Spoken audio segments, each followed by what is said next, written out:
One more Tuesday పూజ vlog. ఈరోజు అయితే morning 7:30కి అయితే పూజ అయితే కంప్లీట్ అయిపోయింది. చాలా ఎర్లీగా చేసుకున్నాను. నాకైతే 4 నుంచి 5:30 లోపు అయితే పూజ చేసుకోవడం చాలా ఇష్టం.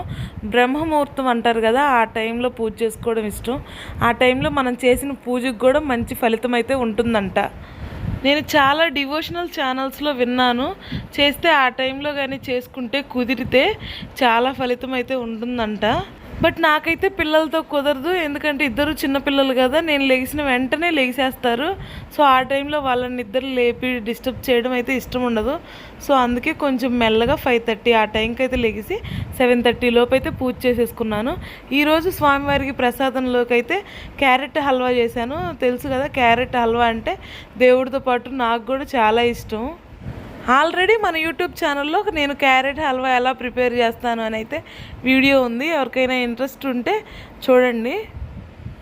క్యారెట్ హల్వాని కొంచెం అలా వాటర్గా ఉన్నప్పుడే దింపేసుకోవాలి, ఆరేటప్పటికి గట్టి పడుతుంది. ఈరోజు చేసిన క్యారెట్ హల్వాలో కొంచెం పాలు అయితే తక్కువైనట్టు నాకు అనిపించింది, ఎందుకంటే 1/2 లీటర్ పాలు పోసాను. కొంచెం క్యారెట్ ఎక్కువ తురిమినట్టున్నాను. సో అందుకని చెప్పేసి 1/2 లీటర్ పాలు అయితే సరిపోనట్టున్నాయి. తినేటప్పుడు పాల ఫ్లేవర్ అయితే బాగా తెలుస్తుంది, అందుకే సో కొంచెం పాలు ఎక్కువ వేసి ఉంటే బాగుండు అనిపించింది. బట్ పర్లేదు, క్యారెట్ హల్వా అయితే బాగుంది. ఈరోజు నేను దేవుడి మూలలో అయితే లక్ష్మీ కుబేర ముగ్గు అయితే వేశాను.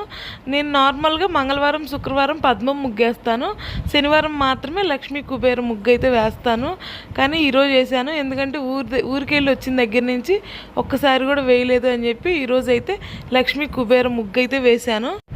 నాకు చిన్నప్పటి నుంచి ఈ ముగ్గు అయితే తెలియదు, నేను యూట్యూబ్ ఛానల్లో చూసే నేర్చుకున్నాను. ఒక డివోషనల్ ఛానల్లో చూసి ఎలా వేయాలి, ఎక్కడ వేయాలి అని తెలుసుకున్నాను. సో అదైతే నాకు పెద్ద తప్పుగా అయితే ఏమనిపించలేదు, మంచి ఫీలింగ్ అయితే అనిపించింది. సో అప్పటి నుంచి అయితే నేను అది ఫాలో అవుతాను. చూసిన ప్రతి ఒక్కటి అయితే ఫాలో అవును. నాకు కొన్ని మనసుకు నచ్చినవి మాత్రమే ఫాలో అవుతాను. అలాగే నేను చేసేవి కూడా ఫాలో అవ్వమని ఎవరికి చెప్పను. ఈ ముగ్గు ఎలా వేసుకోవాలి, ఎక్కడ వేయాలి అని ఎవరికైనా తెలుసుకోవాలని ఉంటే కామెంట్ బాక్స్లో కామెంట్ చేయండి, ఇక తప్పకుండా ఒక వీడియో అయితే చేస్తాను. అంతకుముందు అయితే దేవుడి దగ్గర ప్రసాదం పెట్టి మర్చిపోయేదాన్ని. కొంచెం సేపటికి ఫుల్గా చీమలు వచ్చి అయితే మొత్తం తినేసేవి. నేను ఎలాగో తీసుకోవడం మర్చిపోతున్నానని చెప్పి దేవుడు అయితే చీమల్ని పంపిస్తూ తినమని చెప్తున్నాడేమో అని అయితే అనుకునేదాన్ని. ఇప్పుడైతే దీపారాధన కొండెక్కిన వెంటనే ప్రసాదం తీసుకొని నేను, మా పిల్లలు, మా హస్బెండ్ అందరం అయితే తలా కొంచెం తీసుకున్నాము. మీరు మీ ఇంట్లో పెట్టిన ప్రసాదాన్ని ఏం చేస్తారో కూడా కామెంట్ చేయండి.